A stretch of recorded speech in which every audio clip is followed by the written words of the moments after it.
Hello, welcome to Sound and Fury Book Reviews. As usual, I'm Tina. Today I'm giving you two small book reviews, two novellas, because I don't have a lot of time right now, so I have to film them both at the same time. That's okay. They're both horror, kind of. Yeah, it's a weird pairing. Anyway, so the first one I'm talking about is The Black Tree Atop the Hill by Carly Yvette.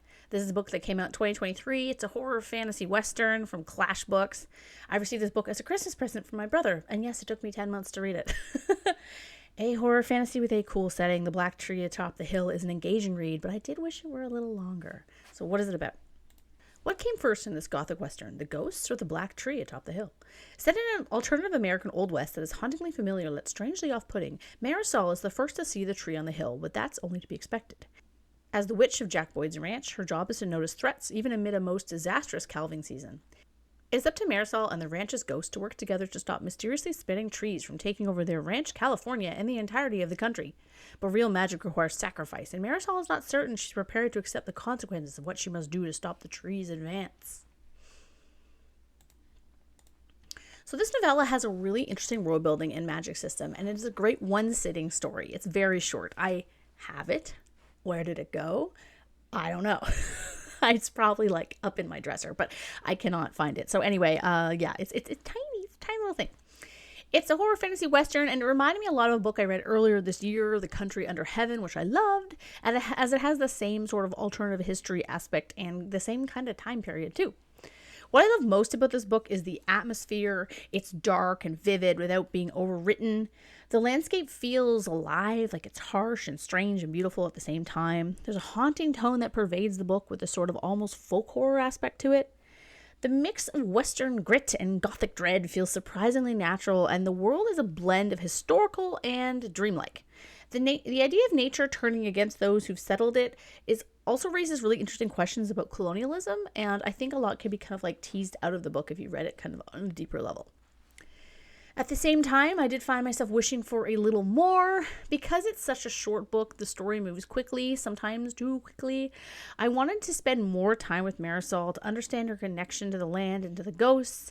I wanted more about this witch thing. I wanted more about the male witches who are called something else, and they apparently you want a male witch or warlock, whatever they're called, but you get a witch as a last resort, kind of when you have no money, which I thought was interesting. Obviously, like ideas about sexism and stuff, but it's just like there was a lot kind of going on in this book, and I think it would have been easier or more. I think the themes would have been easier to kind of pull out if we'd been given kind of more backstory or just like kind of more time in the story. It's so short. And the ending, while it was exciting and easy to follow, it left me with a few unanswered questions that I wasn't sure was intentional or just like unresolved. The book's tone also shifts between horror and tragedy, but I didn't feel I knew the characters enough to really feel the weight of their trauma or care about them as much as I should have, just because the story was so short. There's enough kind of stuff here for this to be a full book, I think, or even a very much longer novella. But overall though, I really enjoyed it. I thought it was really cool. It was a great little kind of atmospheric slice of horror. It's compact. It's moody. It kind of lingers in your mind after you read it. So I do recommend it. I just kind of wish it was a bit longer. Novella syndrome. That's what I call it. So yeah, thanks for paying attention to that one, and I'm going to do my other review right now. So the review that I'm doing right this second is How to Get a Girlfriend When You're a Terrifying Monster. This is by Marie Cardo. It's a self-published book. It came out in 2022. It's a fantasy romance. It's not a romantasy. I got this on BookBub, I think, as I usually say, to quote Robocop. I'd buy that for $1, and I think I did. Anyway, this is a very fast, quirky, sapphic monster romance without any spice. What is it about? Life is tough when you're an eldritch abomination. Trillin isn't technically a person. She's a tiny breakaway piece of consciousness from the all-devouring endless, doomed to eventually rejoin it. But when a human witch stumbles into her world, Trillin suddenly has a new reason to figure out individuality, one shifting tentacle at a time. Cyan is sure that important magical discoveries are just around the corner, if she can just get her portals to work reliably. Reaching the dimension of the endless without being eaten on sight is a dream come true, and Cyan is determined to explore every bit of it. For science, of course, not for the strangely adorable life form who keeps popping up and trying to flirt. But Trillin's world can be a dangerous place, and keeping science safe might risk drawing the attention of the Endless itself, which will swallow Trillin up along with her dreams of humanity. Together, can this unlikely duo escape the Endless, figure out the optimum number of appendages, and maybe even find love?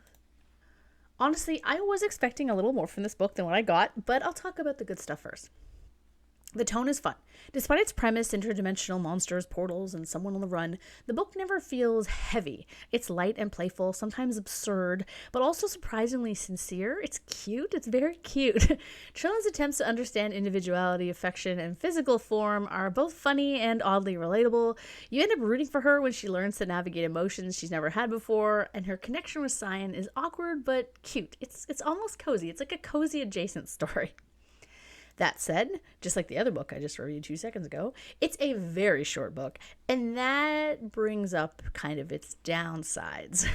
Because everything happens over about 100 pages, the story moves so fast, way too fast. We get next to no world building, and the plot is just bang, bang, bang without downtime, and not the good kind of bang, bang, bang you want from a romance.